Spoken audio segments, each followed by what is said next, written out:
Hey everyone, welcome back to the channel. If you're new here, my name doesn't really matter anymore, because after what I'm about to tell you, you'll probably remember me as the person who survived something that shouldn't exist.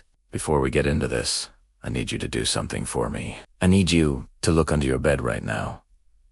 Go ahead, I'll wait. Did you check? Good. Because what I'm about to share with you might make you never want to look under there again in the dark. This story begins about 6 months ago when I moved into my new apartment. It was nothing special. Just a small one-bedroom place in an older building downtown. The rent was cheap. Suspiciously cheap, actually. But I was a college student working part-time and I couldn't afford to be picky. The landlord, Mrs. Patterson, seemed nice enough, but had this weird habit of avoiding eye contact. She kept saying things like, "It's a good place, very quiet." I should have asked more questions, but I was desperate. The first week was completely normal. I unpacked, arranged my furniture, and started settling in. My bed was one of those low platform beds, so I just shoved some storage boxers underneath and didn't think much about it. I'm a rational person, studying biology. I believe in science and things that can be explained. But then the sounds started. It was subtle at first, a faint scratching sound I'd hear at night. Scratch, scratch, scratch, like fingernails on wood. I told myself it was just the old building making weird noises. That's what old buildings do, right? The scratching continued for about a week, always at night, always when I was in bed. It would start around 11:30 p.m. and last for about 20 minutes. One night, I decided to investigate. I grabbed my phone, turned on the flashlight, and peered under the bed. Just dust in my storage boxers. Nothing seemed out of place. I felt a little stupid for being scared and went back to sleep. But that night, after I turned off my phone, I heard something different. It wasn't scratching this time. It was breathing. Slow, measured breaths that definitely weren't mine. My heart was pounding out of my chest. I lay there frozen, trying to convince myself it was just the wind or the radiator. But deep down, I knew there was something under my bed, and it was alive. I didn't sleep that night. I just stared at the ceiling, listening to that steady breathing coming from beneath me. When the sun finally came up, the breathing stopped. I immediately checked under the bed again. Nothing. The boxers were still there, covered in the same layer of dust. I tried to rationalize it. Stress from school, auditory hallucinations. I even bought a carbon monoxide detector. It never went off. I got a full checkup from my doctor. Everything came back normal. The breathing continued every night. I pulled all the boxers out from under my bed. The breathing continued. I moved my bed away from the wall. The breathing continued. I even slept on the couch for a few nights, and those nights were blissfully silent. But I couldn't live on my couch forever. This was my apartment, my space. I wasn't going to be driven out. That's when I decided to set up my laptop to record overnight, aimed at the space under my bed. The breathing started right on schedule. I lay there listening, knowing my laptop was capturing everything, feeling a mix of fear and vindication. The next morning, I rushed to my laptop and pulled up the recording. I fast-forwarded to 11:30 p.m. I turned up the volume, and there it was, clear as day. Breathing.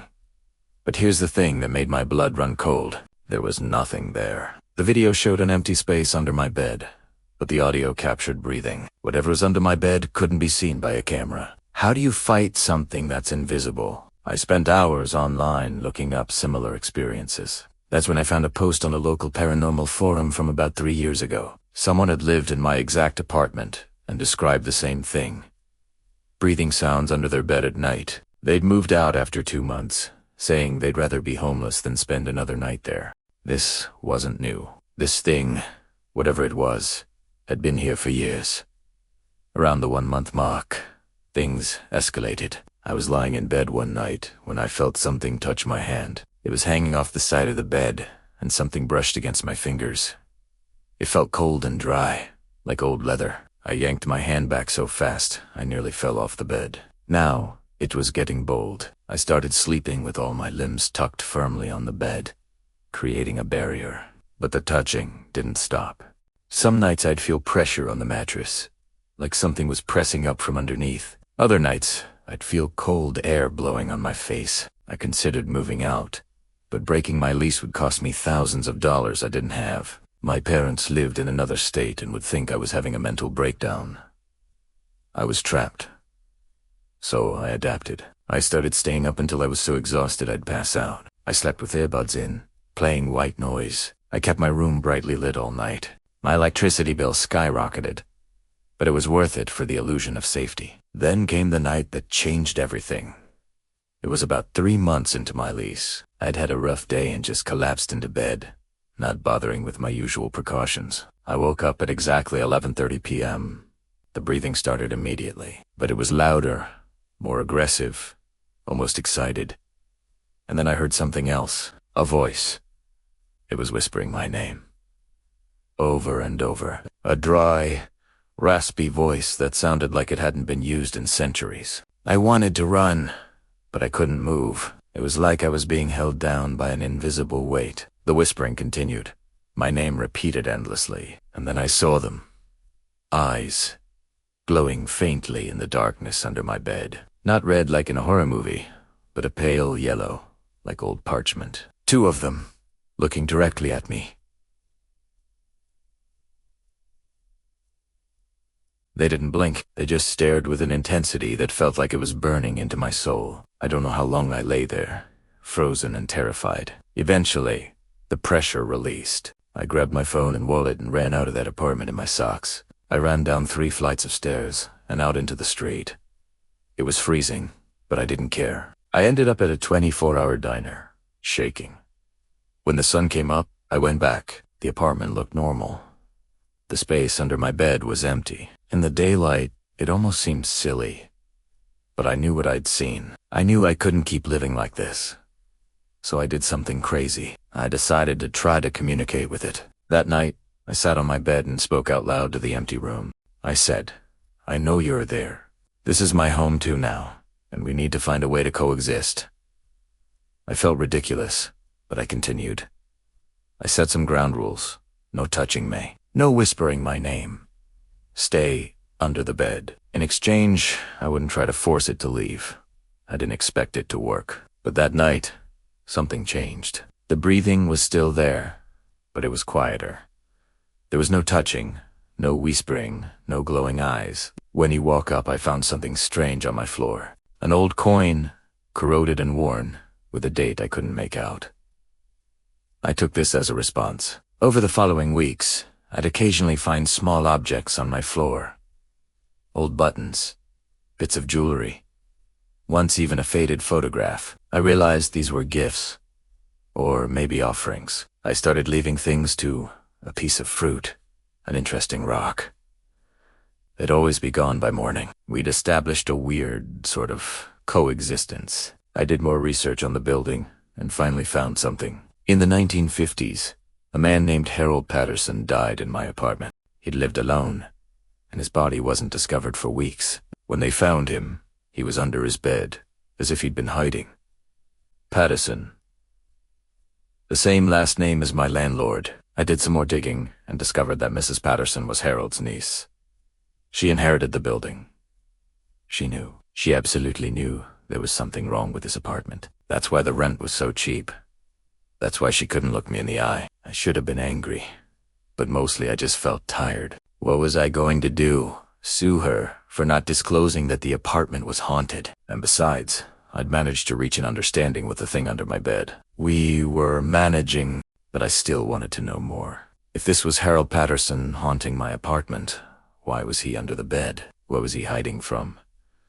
I started researching Harold's life. It wasn't easy because he'd lived quietly and died even more quietly, but I eventually found a niece of his still living in the area.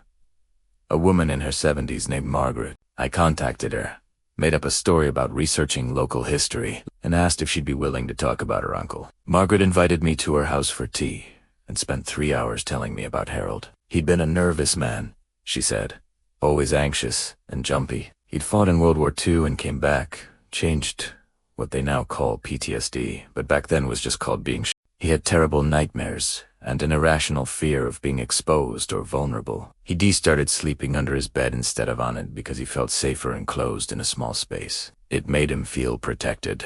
When he died, Margaret said, they found him under his bed, clutching a shoebox full of small treasures. Coins, buttons, photographs, little objects he'd collected over his lifetime. These were his most precious possessions, and he'd kept them under the bed with him. The family had cleared out the apartment and donated most of his belongings, but the shoebox of treasures had been lost somehow. Margaret always wondered what happened to it. I knew what happened to it. Harold was still there, still under the bed, still guarding his treasures, still afraid and hiding. The gifts he'd been leaving me were from his collection. He was sharing his most precious things with me, trying to establish trust, and maybe, in his confused state between life and death, he thought I was a friend or a companion, someone to share the space under the bed with, even if I insisted on sleeping on top of it. This realization changed everything for me. I wasn't living with a monster or a demon. I was living with a traumatized man who died alone and scared and somehow got stuck in that moment. Harold Patterson wasn't trying to hurt me. He was just existing the only way he knew how, hiding under the bed where he felt safe. I started talking to him more. Not just setting boundaries, but having actual one-sided conversations. I'd tell him about my day, my classes, my friends. I'd apologize when I had to vacuum under the bed or move things around. I'd thank him for the gifts he left me, and slowly, things continued to improve. The breathing became almost comforting, like having a roommate who snored lightly.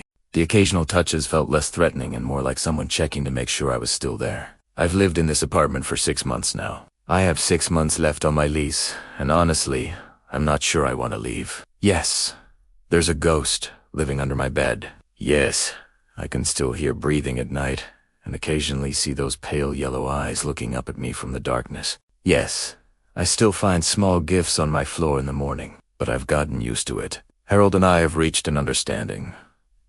This is his space, and my space, and we share it. My friends think I'm crazy when I tell them I like living alone. If only they knew I'm not alone at all. I have a roommate from the 1950s who never leaves his spot under my bed. It's weird and it's definitely not normal, but it works for us. So here's my advice to anyone watching this. If you hear strange sounds in your apartment at night, don't immediately panic. Try to figure out what's causing them. And if you determine that you're sharing your space with something from beyond, try communication before confrontation. Set boundaries.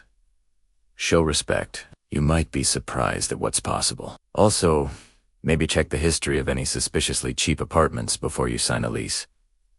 Just a thought. Thank you so much for watching. If you enjoyed this story, please hit that like button and subscribe for more content. Leave a comment below and tell me about your own paranormal experiences or unexplainable encounters. Have you ever felt like something was watching you? Have you heard sounds you couldn't explain? I'd love to hear your stories. And remember, the next time you're lying in bed at night and you hear something under there, it might not be trying to hurt you. It might just be lonely. Until next time, sleep well. Or at least, try to. I'll see you in the next video.